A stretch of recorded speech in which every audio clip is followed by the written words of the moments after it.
어, 떠오르는데, 어, 언제부터 금식이 시작됐나? 제가 한번 찾아봤습니다. 찾아보니까, 구약의 금식이라고 사람들이 생각하는 구절이 대속죄, 금식했다고 그렇게 생각들을 하는데, 이 레위기 16장 29절부터 34절과 23장 26절부터 32절을 찾아보면, 거기에 금식이라는 말이 나오는 게 아니고, 이 대속죄일에 스스로 괴롭게 하라. 이런 말이 나와요. 그래서, 이 말씀을 보니까 이게 아마 금식일 거다. 이렇게 생각을 하는데, 제가 보기에 하나님이 무슨 말씀을 하실 때 이렇게 애매하게 명령하시는 게 아니죠. 이거는 히브리어로 인니템인데, 이건 아나라고 하는 동사에서 나왔어요. 이 말은 낮추다, 억제하다, 이런 뜻인데, 금식이라는 원래 단어는 촌이라고 하는 히브리어입니다. 이 촌이 어디에 나오냐면 느헤미야서에 나오는데 느헤미야 1장 4절이나 9장 1절에 보면 거기에 금식 이야기가 나옵니다. 느헤미야를 이제 읽어야 아실 텐데 그 느헤미야가 바벨론 포로에 끌려가서 그 이스라엘 그 성이 회파되고 성문이 불타 없어졌다는 소리를 듣고 슬피 울며 금식을 시작합니다.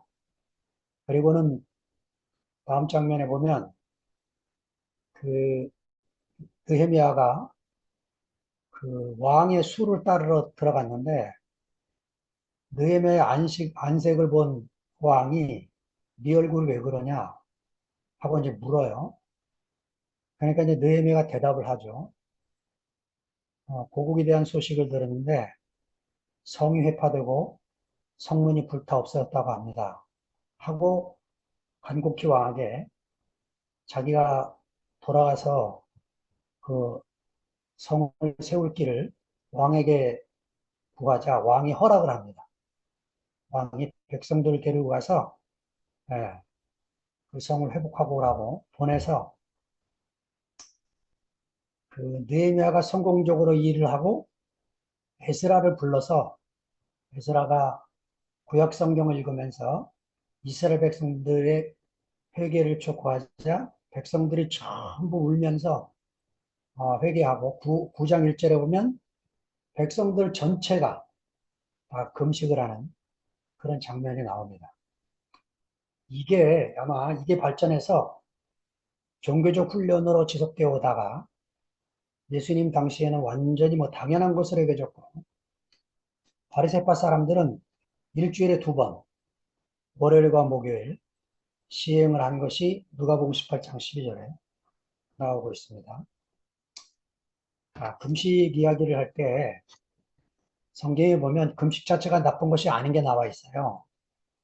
우리 교회는 뭐 금식 얘기를 그동안 아예 꺼내지도 않았지만 예수님도 그 광야에 40일 동안 금식을 하시고 사도 바울도 그 선교사로 파송하기 전에 성령이 금식을 명령하시고 각 교회 장로들도 금식을 하고 있는 장면이 사도행전 14장 23절에 나오고 있습니다.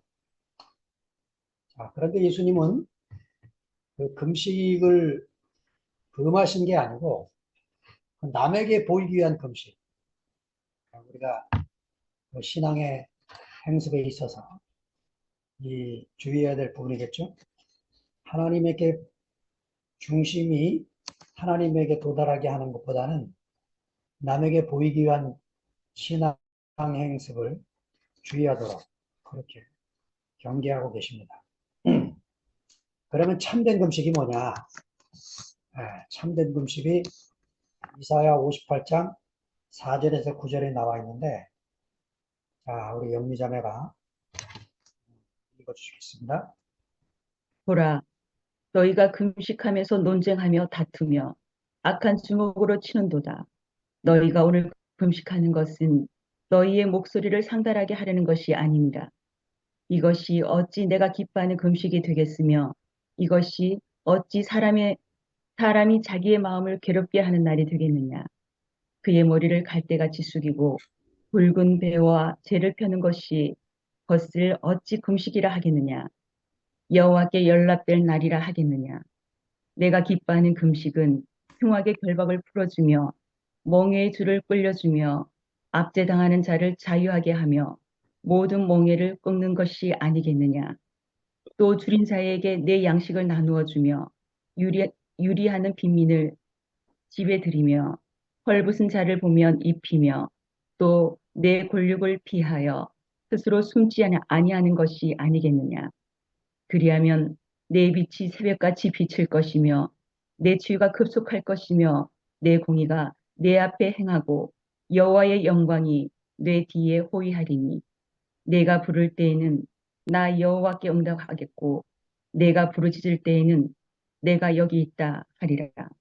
아멘. 내가 너희에게 멍에와 손가락질과 허망한 말을 제하여 버리고 자, 그 참된 금식은 흉악의 결박을 풀어주고 압제당한 자를 자유케 하는 이런 게 이제 금식이라는 거죠. 무엇을 굶는 것보다 더 중요한 부분을 말씀하고 계십니다. 자, 요한의 제자들이 금식을 시작을 하는 절기입니다. 바리새인들이 금식을 하고 있습니다. 예수님의 제자들이 금식을 하지 않으니까 이상하잖아요. 그죠? 종교적인 열심을 가진 사람들이 다 하고 있는 금식을 예수님의 제자들만 금식을 안 합니다. 당연히 묻게 되겠죠. 어째 당신의 제자들은 금식하지 않습니까? 네. 그래서 이제 오늘 본문에 마가복음 2장에 그 분위기가 또 아주 이상해져 가는 광경을 보여주고 있습니다. 그, 여기서 이제 제 간증을 좀 해야겠는데, 저도 이제 우리 교회 오기 전에 간간히 금식하며 살았어요. 그런데 어느 날 제 동생이 간암에 걸렸고, 간암에 걸린 것을 그 하나님께 기도하면서 고쳐주기를 기도하다가, 아, 우리 아버지를 전도하기 위한 하나님의 계획이다 하는 마음이 와서 아버지에게 이렇게 말씀을 드렸어요. 아버지, 동생이 하나님께 기도해서 낫게 되면 교회를 나가시겠습니까? 아, 그러지. 그렇게 말씀을 하세요. 그래서 제가 이제 그날부터 100일 작정 기도를 하고 신학교 3학년 때인데 그 제가 그때 몸무게가 55kg입니다. 170에. 그날 아침부터 이제 아침 금식을 100일을 작정을 하고 서울에서 대전까지 신학교를 다니면서 금식을 시작한 거예요. 왜냐하면 막내 동생을 하나님이 데려가실 이유가 없어요. 간암으로. 그래, 이건 뭐 우리 아버지가 이런 일을 통해서 하나님이 구원시키기 위함이겠구나 하고 작정 기도를 시작을 했고 저희 아버지도 하나님 한자도 모르신 분이 제 막내 동생을 얻고 새벽 기도를 나가기 시작을 했어요.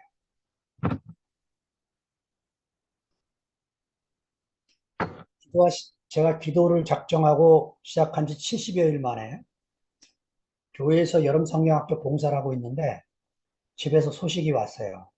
동생이 죽었다고. 야, 저는 그날 아무리 생각해도 하나님이 행하시는 행함을 제가 이해할 수가 없더라고요. 뭘 하시는 분이신지, 무슨 기도를 받으시는 분인지. 제가 그날로 금식이 끝났고 기도가 끝났습니다. 아, 하나님은 내 기도와 상관없이 자기 일을 하시는 분이구나. 이제 이런 마음이 오게 됐어요.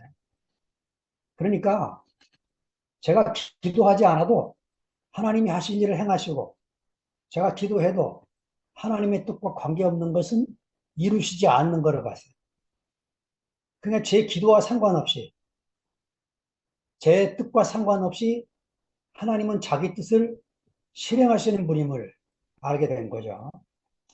그래서 이제 제가 종교에서 이제 점점 제 신앙의 행습에 대해서 생각하는 시간을 갖게 됐습니다.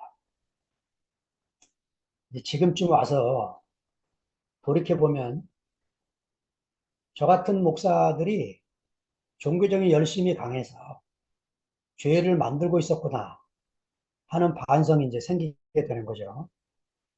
이 마가복음 2장 15절에 17절 앞장 본문에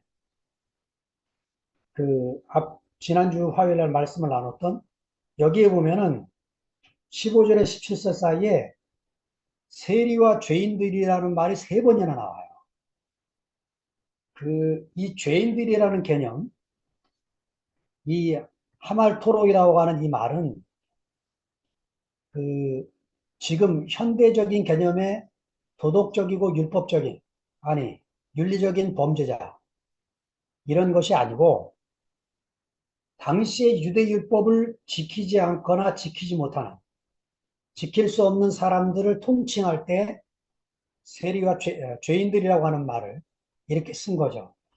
그러니까 그들이 보기에 세리는 당연히 죄인들이고, 그 옆에 세리의 친구들, 세리의 동무들, 세리와 관계 있는 사람들은 다 죄인들이 되는 거죠. 그 유대 율법을 지키는 건 쉬운 일이 아닙니다, 사실. 그 유대 정결법이 마가복음 7장 뒤에 가보면 나오는데 거기에 보면 장로들이 규례를 세웠는데 이 음식을 먹기 전에 손을 씻어야 된다. 이런 말씀이 나와요. 근데 예수님의 제자들이 손을 안 씻는 겁니다. 손을 안 씻고 음식을 먹는 거예요.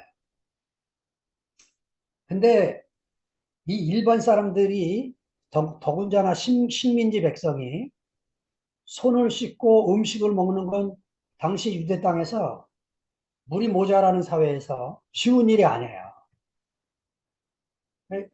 저희 이 지금 현대 사회 도시 한복판에 아파트에 살고 있는 저도 바깥에 좀 나가면 손 씻는 일이 쉬운 일이 아닙니다. 어디 카페나 집을 들어가야 손을 씻지 어디 뭐 수도 발견해서 손을 씻을 수가 없어요. 더군다나 이스라엘 땅은 더한 거죠. 그러니까 그 좋은 뜻으로 규례를 처음에 만들었을 거예요. 장로들이 만들 때 좋은 뜻으로 이렇게 해서 하나님을 향한 열심의 마음을 표현했을 것입니다. 세월이 흐르면서 규례를 만들었기 때문에 죄가 더 늘어나게 되는 거죠. 바로 이런 심각한 문제가 이스라엘 사회에 있었던 것입니다.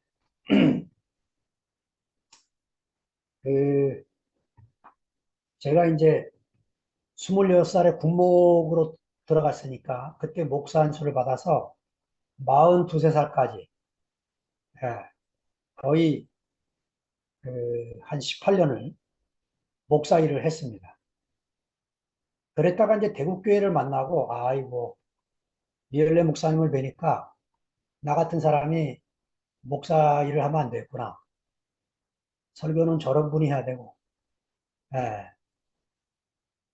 말씀은 저런 분이 나눠야지 나같이 이런 사람이 하면 안 되겠다고 목사 일을 내려놓고 대국교회를 들어오게 된 거죠. 대국교회를 들어와서 지금 제 나이 68까지 25년이 되도록 제가 교회 생활을 하면서 저는 이제 목사 자격만 상실한 사람이 아니고 형제로서의 자격도 상실한 그런 사람이라는 것이 제 안에서 발견이 됐어요. 누가 저보고 뭘 한 게 아닙니다. 제 스스로가. 왜냐하면 제가 돌이켜보면 얼마나 규례를 많이 만들고 얼마나 규례를 많이 저 스스로가 지키지도 못하는 규례를 지키려고 스스로 마음에 양심에 그런 거를 세우고 지키려고 했는지 아주 돌이켜보면 부끄럽고 돌이켜보면 아주 안타까운 일이죠. 그 제가 목회할 때 어느 교회 나라가 전화가 왔어요.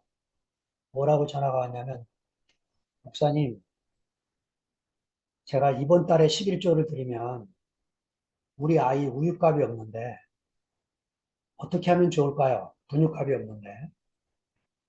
그래서 제가 아이고 오늘 뭐 이번 달 안 하면 안 되지. 지금 같으면 그러겠죠. 근데 그때는 무슨 열심히 있었는지 제가 말을 이렇게 하는 거죠. 우리가 하나님을 믿고 신뢰하지 않느냐. 또 하나님이 어떻게 공급을 하시겠지? 예. 그렇게 이제 권면을 했고 그 자매가 그대로 11조를 했어요. 예. 그리고는 뭐 그 뒤에 간증을 못 들어서 제가 어떻게 됐는지 모르지만 하여튼 그렇게 그 11조를 드리고 기도하고 성경 읽고 전도하고 교회 봉사하고 이런 것들을 목숨처럼 지켜야 되는 거죠. 그렇게 가르치게 된 거죠. 그 교회 안에 여러 가지 규례들이 생겨서 쓸데없는 죄책감을 수없이 갖게 했구나 하는 반성이 제 속에 듭니다. 자, 죄가 뭐고 어떤 것이 참된 회개인가 이런 기회 좀 살펴보려고 합니다. 여러분들이 아는 대로 죄는 히라보로 하말티아죠. 이건 목표에서 빗나간 것입니다. 목표에서. 구약 성서를 뒤져보면 하나님과의 관계가 깨어진 게 이제 이 죄 때문이고 이게 이제 유대 종교 안으로 들어오면서 만들어진 기준에 위배되는 모든 것. 그러니까 사소한 잘못에부터 중범죄까지 모든 게 다 이제 죄가 되는 거죠. 그러니까 이 죄의 항목이 많아질수록 제사장은 할 일이 더 많아지고 수입이 더 늘어나게 되는 거죠. 이래서 예수님 시대 이스라엘 사회는 예, 모든 권력이 예루살렘 성전에 있고 모든 재정적인 힘이 예루살렘 성전에 그 제사장과 레위들 거기서 봉사하는 모든 경제와 정치의 힘이 다 거기에 집중되어 있는 그런 일이 벌어지게 되는 것입니다.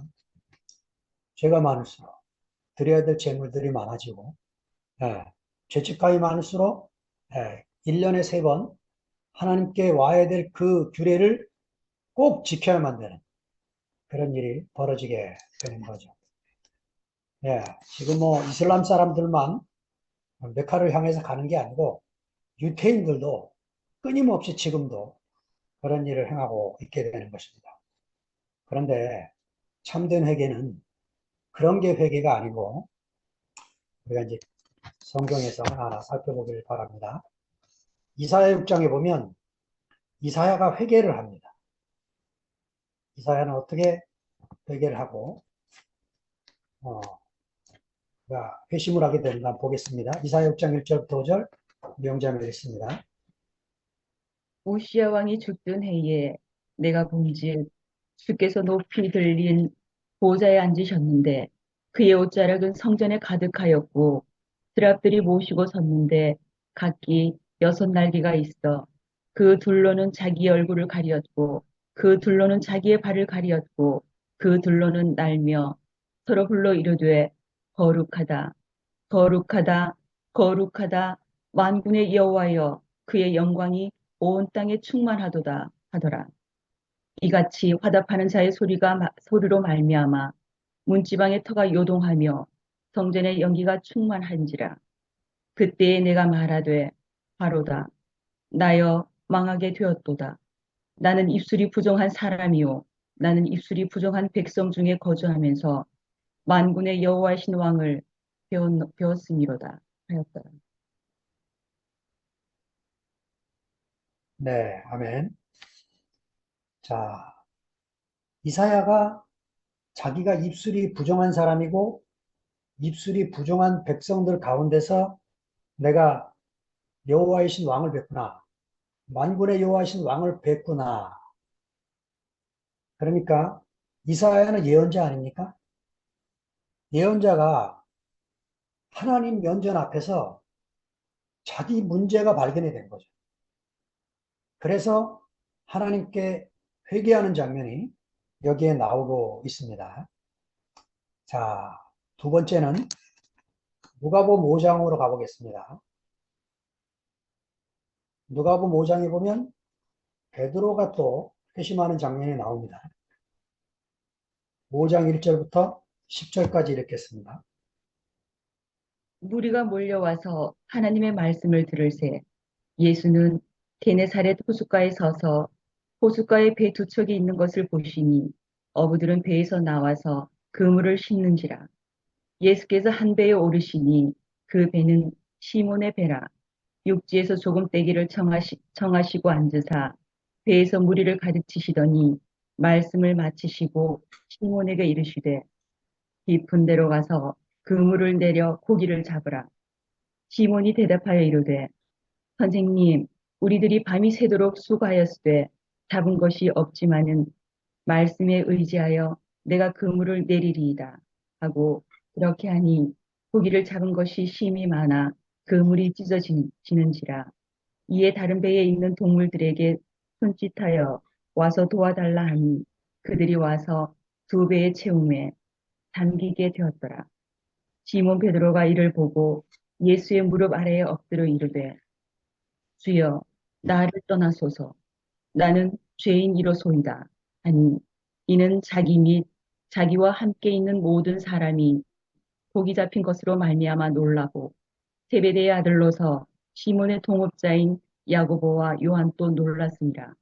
예수께서 시몬에게 이르시되 무서워하지 말라 이제 후로는 내가 사람을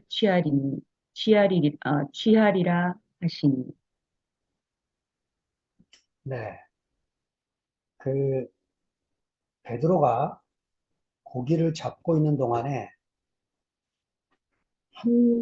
한 마리의 고기도 못 잡았어요. 그 다음날 아침에 그물을 싣고 있을 때 예수님이 오신 거죠. 예수님이 배 오른편에 그물을 던져라. 고기 잡는 거는 예수님보다 자기가 더 잘하는 사람 아닙니까? 그래도 말씀에 의지해서 그물을 던지겠습니다 하고 던졌더니 두 배에 가득 차게 됐다. 예수님이 무슨 말씀을 했는지 본문에 안 나와요. 그런데 말씀에 의지해서 그물을 던지자 자기 앞에 있는 분이 범상치 않은 분인 걸 알게 된 거죠.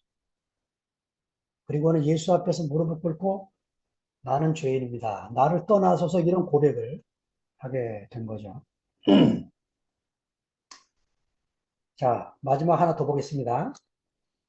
아나니아 삽비라 부부가 나오는데 사도행전 5장. 아나니아라 하는 사람이 그의 아내 삽비라와 더불어 소유를 팔아 그 값에서 얼마를 감추매 그 아내도 알더라. 얼마만 가졌다가 사도들의 발 앞에 두니 베드로가 이르되 아나니아야 어찌하여 사탄이 내 마음에 가득하여 내가 성령을 속이고 땅값 얼마를 감추었느냐. 땅이 그대로 있을 때에는 내 땅이 아니며 한 후에도 내 마음대로 할 수가 없더냐. 어찌하여 이 일을 내 마음에 두었느냐. 사람에게 거짓말한 것이 아니요 하나님께로다. 아나니아가 이 말을 듣고 엎드려져 혼이 떠나니 이 일을 듣는 사람이 다 크게 두려워하더라. 젊은 사람들이 일어나 시신을 싸서 메고 나가 장사하니라. 3시간쯤 지나 그의 아내가 그 일어난 일을 알지 못하고 들어오니 베드로가 이르되 그 땅 판 값이 이것뿐이냐 내게 말하라 하니 이르되 예 이것뿐이라 하더라. 베드로가 이르되 너희가 어찌 함께 꾀하여 주의 영을 시험하려 하느냐 보라 내 남편을 장사하고 오는 사람들이 발이 문 앞에 이르렀으니 또 내 가리 너를 메어 내 가리리다 하니 곧 그가 베드로의 발 앞에 엎드려져 혼이 떠나는지라 젊은 사람들이 들어와 죽은 것을 보고 메어사가 그의 남편 곁에 장사하니 온 교회와 이 일을 듣는 사람들이 다 크게 두려워하니라. 네, 아멘.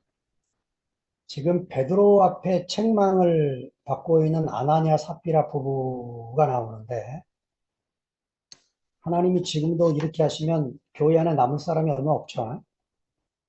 베, 베드로는 이 일을 어떻게 알았을까요?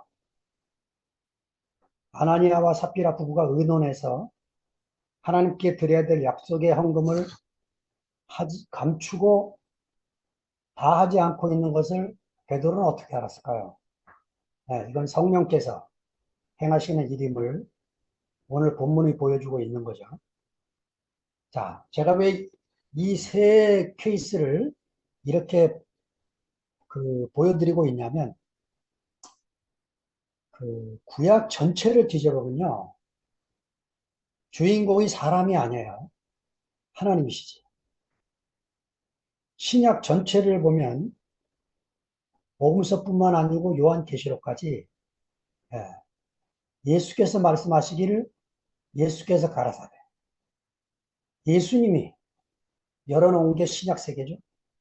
자, 사도행전에 보면 사도행전은 성령께서 말씀하시기를 이렇게 나오는 거죠. 자, 그러니까 우리가 하나님의 임재 앞에서 예수 앞에서 이건요. 구약 시대와 예수님 시대 하는 말이고 지금은 우리가 성령 앞에서 성령이 이끄시는 대로 살아가는 게 교회 생활이죠. 우리는 그동안 교회 안에서 사람을 통해서 일하시는 하나님을 강조하다가 하나님의 절대 주권을 놓쳤구나. 이런 생각이 드는 거예요. 네. 그러니까 뭐 하나님이 사람 통해 일하시는 게 아니다 이 말을 하는 게 아니고 사람을 통해서 일하시는 하나님이심이 분명하지만 하나님은 당신의 절대 주권으로 사람이 아닌 다른 것을 통해서도 일할 수 있어요.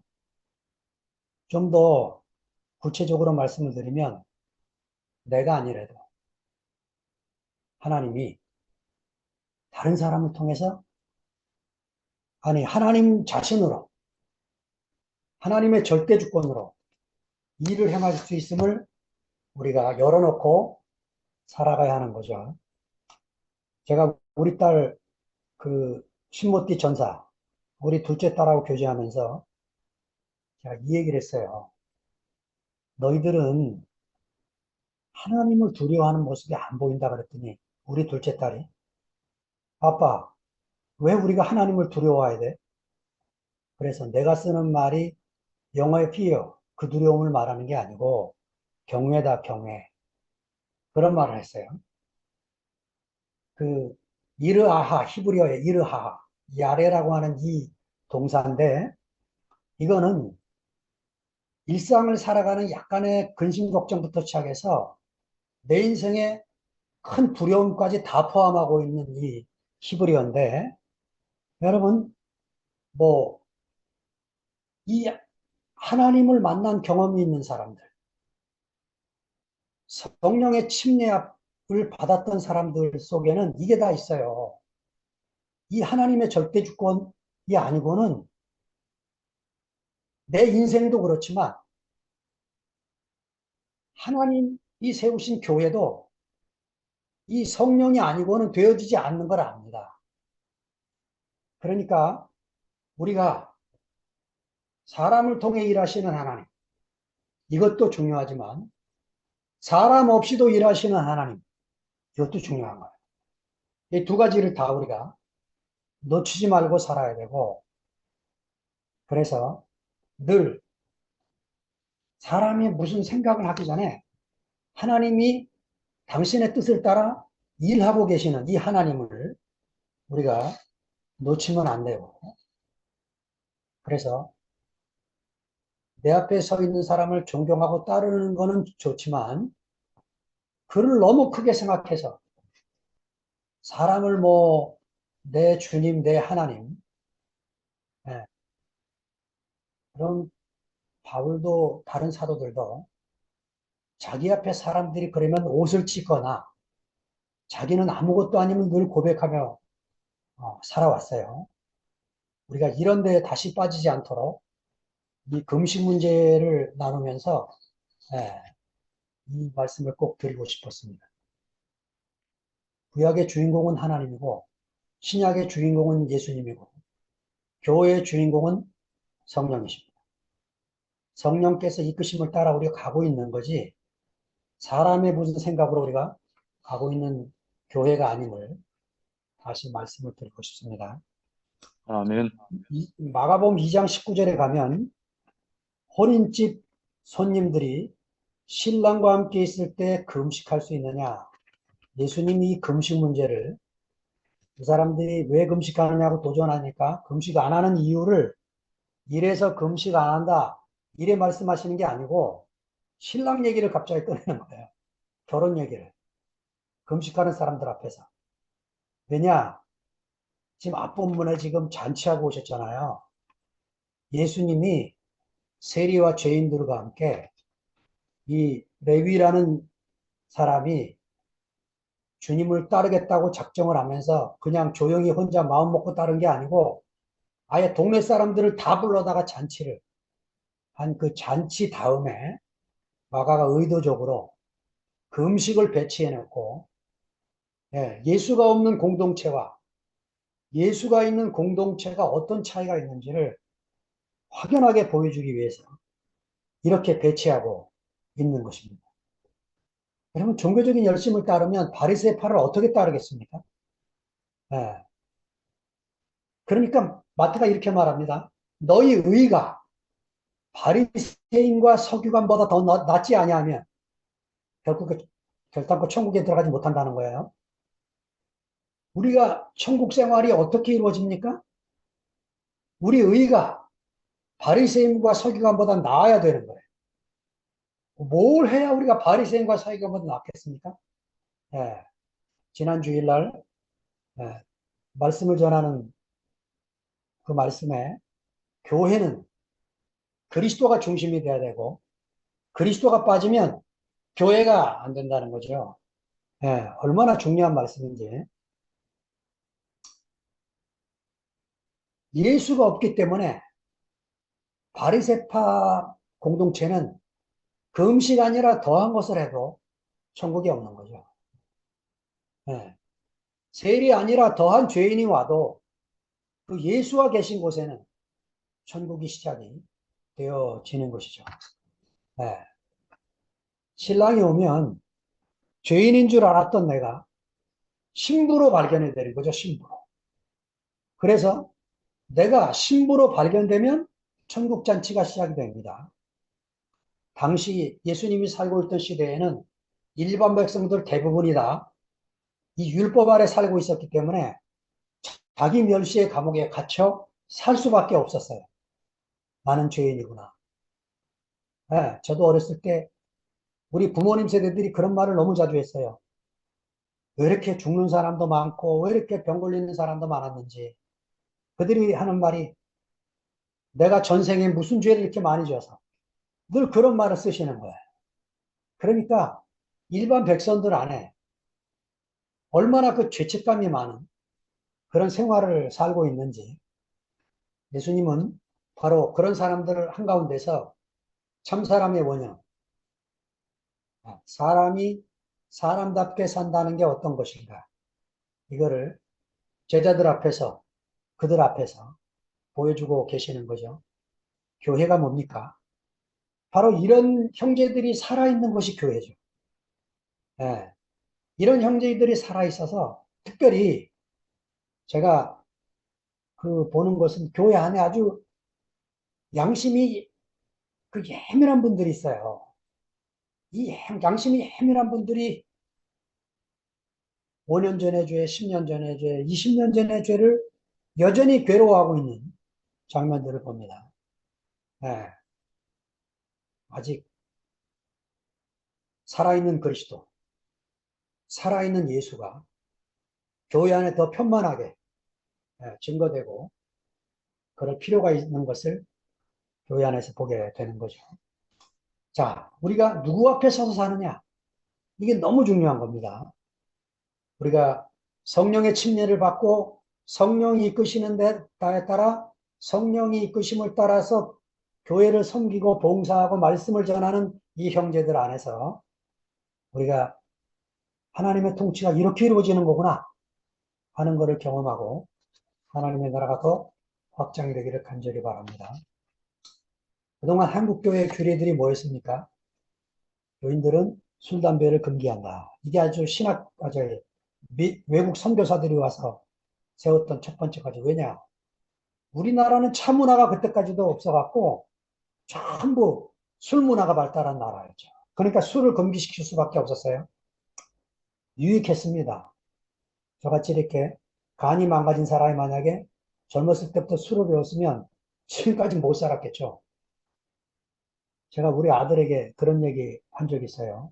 술, 담배만 안 해도 10년은 더 산다. 제가 그런 말을 한 적이 있어요.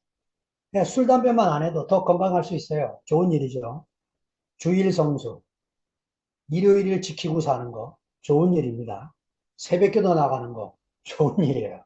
성경 읽고 큐티하는 거, 좋은 일입니다. 11조 헌금, 좋은 일입니다. 그런데 이게 교회 안에 규례가 되면 죄책감이 생겨나는 거예요. 쓸데없는 죄책감. 이 자발적인 신앙생활, 누구든지 이래야 된다, 저래야 된다라는 말이 없는, 하나님의 성령께서 각자에게 이끌어서 각자에게 감동을 주어서 이끄는 대로 살아가는 이 아름다운 그런 자유로운 몸이 건축된 교회 생활이 계속 되나가기를 간절히 바랍니다. 자, 21절, 22절을 읽으면요. 예수님이 이 금식과는 생뚱맞은 말씀을 하시는 것처럼 보여요. 그런데 여기는 아주 중요한 말씀이 있는 거죠. 생배 조각을 낡은 옷에 붙이는 자가 없나니 만일 그렇게 하면 비운 새 것이 낡은 그것을 당겨 헤어짐이 더하게 되느니라. 새 포도주를 낡은 가죽 부대에 넣는 자가 없나니 만일 그렇게 하면 새 포도주가 부대를 터뜨려 포도주와 부대를 버리게 되니라. 오직 새 포도주는 새 부대에 넣어야 한다. 자, 예수님이 지금 하시는 말씀을 요약을 하면 이겁니다. 생배 조각을 낡은 옷에 붙이지 말아라. 왜냐? 낡은 옷은 원래 생배 조각을 싫어한다. 왜? 자기가 헤어지니까. 낡은 가죽 부대에 새 포도주를 넣지 마라. 왜냐? 낡은 가죽 부대는 자기를 지켜야 되기 때문에 새 포도주를 내쫓아야 된다. 왜? 자기가 터져버리니까. 그러니까 뭔가 교회 안에서 자기를 지켜야 되고 교회 무엇을 지켜야 된다고 생각을 하면 이 새 것이 오거나, 네, 새자가 앞에 붙는 건 하나님밖에 없어요. 육신 안에서 새자가 붙는 게 뭐가 있습니까? 네. 우리 인생에 영원한 게 세 가지가 있는데 하나님과 그의 말씀과 그 당신이 세우신 교회 이것만 영원한 거지 나머지는 다 사라질 것들이죠. 이미 유럽이 텅텅 비고 있고 오늘 교재에 보니까 미국이 텅텅 비고 있대. 교회가. 우리도 이제 코로나 이후에 그 시대에 지금 접어들고 있습니다. 네. 우리가 어디에 우리 인생에 초점을 맞추어서 우리가 이 세포도주, 네.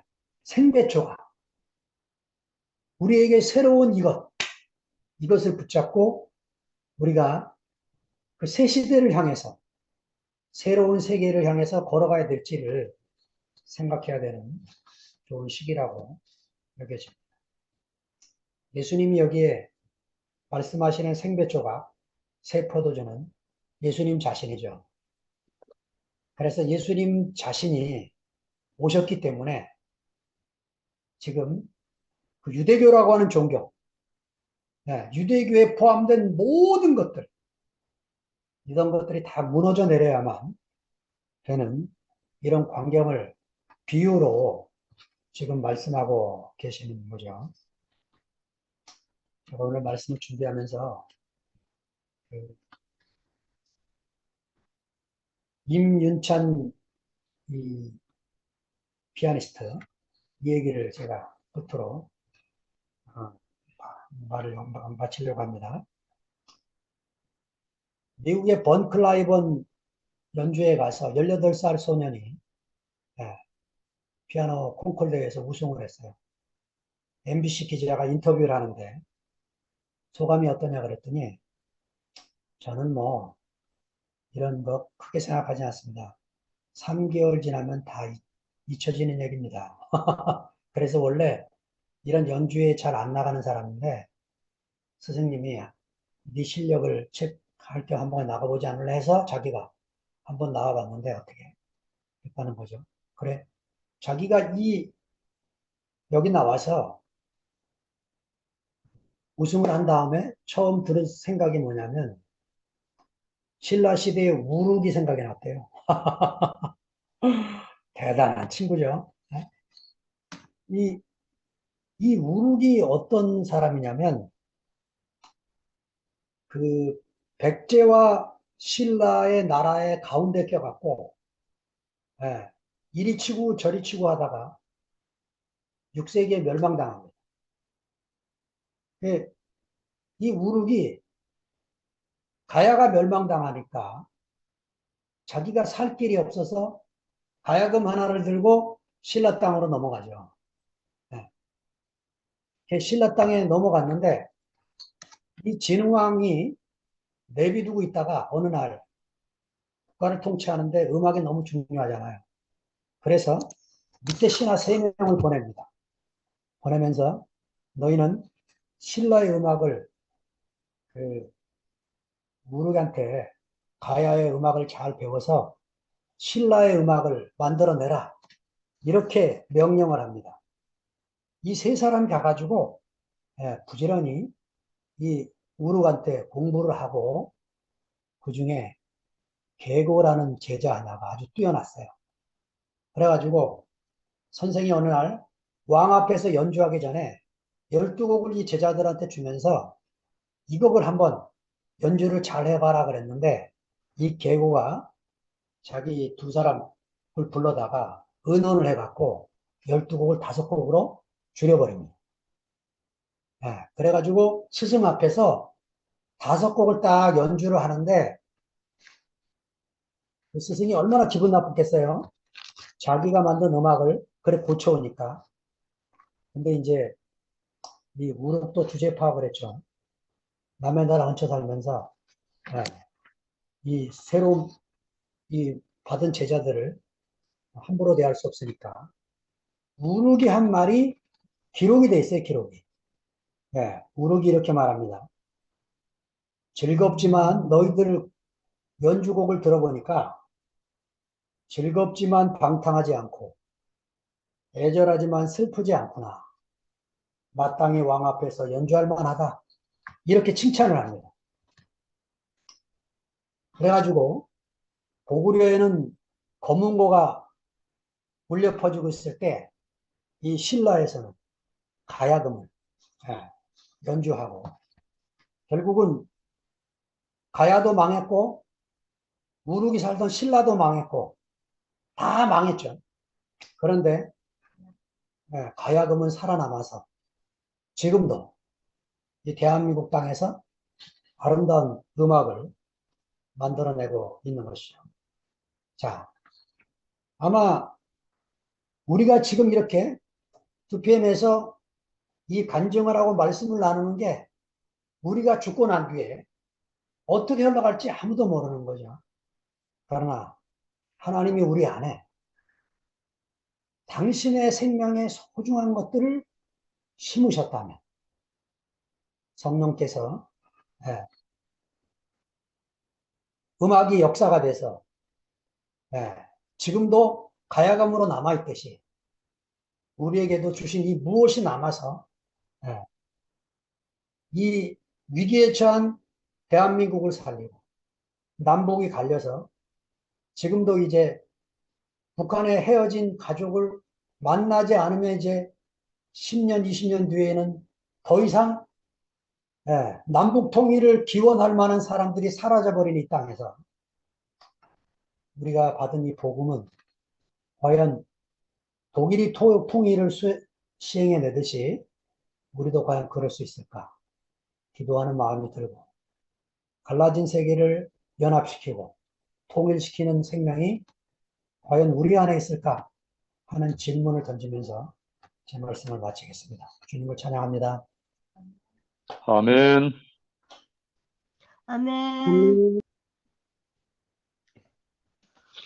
아니, 방금 영성 삼촌이 말한 부분은 지금의 현실의 우리 교회를 보는 거가 갈라졌다는 것이. 근데 지금 하나님은 이 갈라진 것을 봉합하시기를 원하시지만 인간이 욕심이라는 게